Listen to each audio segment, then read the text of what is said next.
12월 9일 수요일 새벽 우리에게 주시는 하나님의 말씀은 요한일서 3장 1절에서부터 12절까지 말씀입니다. 보라, 아버지께서 어떠한 사랑을 우리에게 베푸사 하나님의 자녀라 일컬음을 받게 하셨는가. 우리가 그러하도다. 그러므로 세상이 우리를 알지 못함은 그를 알지 못함이라. 사랑하는 자들아, 우리가 지금은 하나님의 자녀라 장래에 어떻게 될지는 아직 나타나지 아니하였으나 그가 나타나시면 우리가 그와 같을 줄을 아는 것은 그의 참모습 그대로 볼 것이기 때문이니, 주를 향하여 이 소망을 가진 자마다 그의 깨끗하심과 같이 자기를 깨끗하게 하느니라. 죄를 짓는 자마다 불법을 행하나니 죄는 불법이라. 그가 우리 죄를 없애려고 나타나신 것을 너희가 아나니 그에게는 죄가 없느니라. 그 안에 거하는 자마다 범죄하지 아니하나니 범죄하는 자마다 그를 보지도 못하였고 그를 알지도 못하였느니라. 자녀들아, 아무도 너희를 미혹하지 못하게 하라. 의를 행하는 자는 그의 의로우심과 같이 의롭고 죄를 짓는 자는 마귀에게 속하나니 마귀는 처음부터 범죄함이라. 하나님의 아들이 나타나신 것은 마귀의 일을 멸하려 하심이라. 하나님께로부터 난 자마다 죄를 짓지 아니하나니 이는 하나님의 씨가 그의 속에 거하며 그도 범죄하지 못하는 것은 하나님께로부터 났음이라.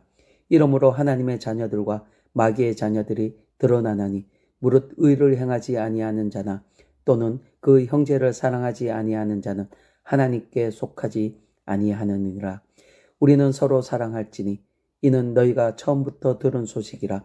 가인같이 하지 말라. 그는 악한 자에게 속하여 그 아우를 죽였으니 어떤 이유로 죽였느냐. 자기 행위는 악하고 그의 아우의 행위는 의로움이라. 아멘.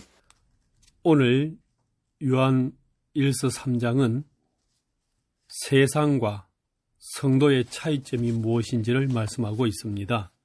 먼저 세상의 속성, 세상의 성격 세 가지를 말씀 나누자면 2절 말씀에 우리 성도를 알지 못하는 게 세상이라 말씀합니다.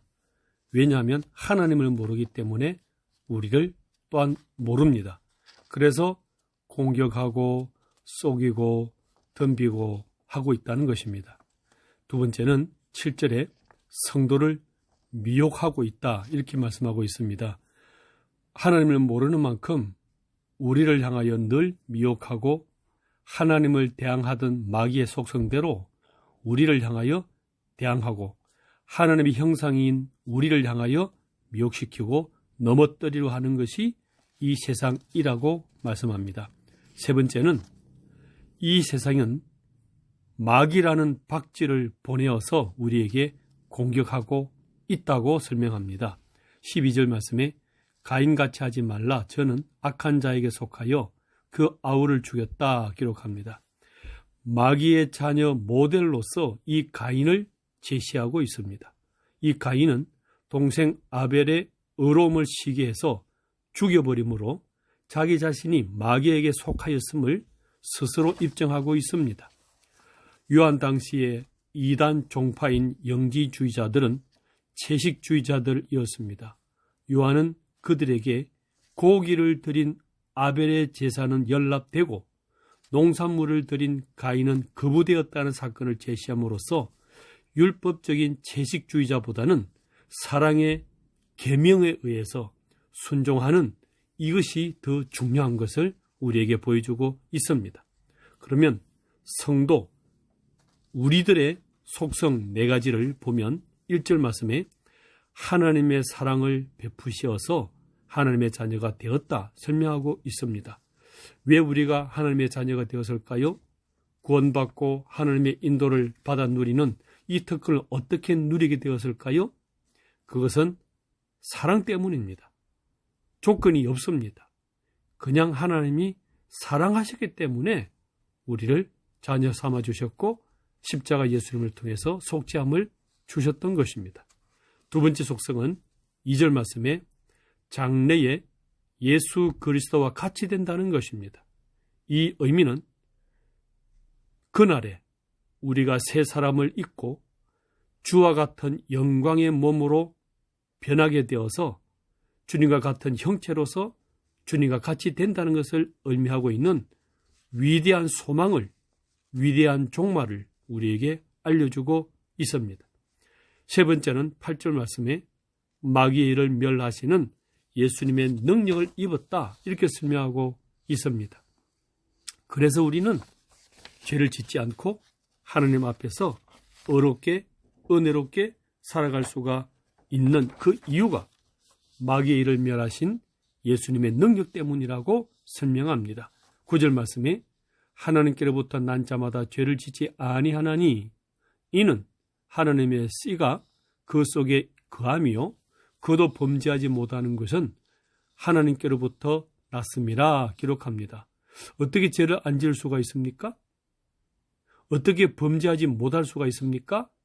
하나님이 계시기 때문에 그렇다 말씀합니다. 여기서 당시의 영지주의자들은 두 가지 부류가 있었습니다. 하나는 이 영지주의 지식을 깨달은 자는 육신에서 벗어나 완전한 자가 되었기 때문에 결코 죄를 지을 수 없다는 부류로서 막 죄를 범하면서 살아간 사람들이 있었고요. 또 하나의 사람들은 죄가 이 영지주의 지식을 깨달은 자에게 어떤 영향도 미칠 수 없기 때문에 범죄하는 그것 자체가 아무런 문제가 되지 않는다는 이런 방임주의가 있었습니다.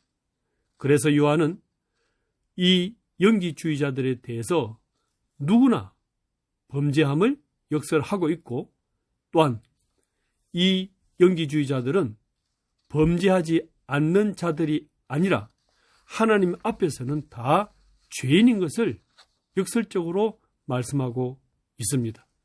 그러면 우리는 죄를 짓지 않는다는 것, 범죄하지 못한다는 의미는 뭘까요? 그것은 습관적으로 마귀와 같이 범죄하지 않는다는 의미입니다.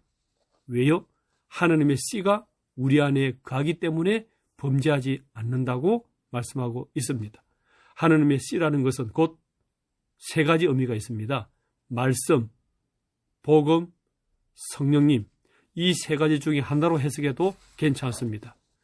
말씀이 있고 복음이 있고 성령님이 계시기 때문에 의지적으로 지속적으로 범죄하지 않고 원죄도 짓지 아니하지만 자범죄에는 갈등하고 또한 회개해야 되는 모습을 우리에게 이중적으로 알려주고 있는 것입니다.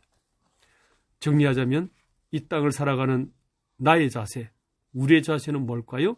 3절에 보시면 주를 향하여 이 소망을 가진 자마다 그의 깨끗하심과 같이 자기를 깨끗하게 하느니라 말씀합니다. 예수 그리스도를 만난다는 그 소망과 열정이 있기 때문에 이 땅에서 깨끗하게 정결하게 살아가는 자들이 우리다, 이렇게 말씀하고 있습니다.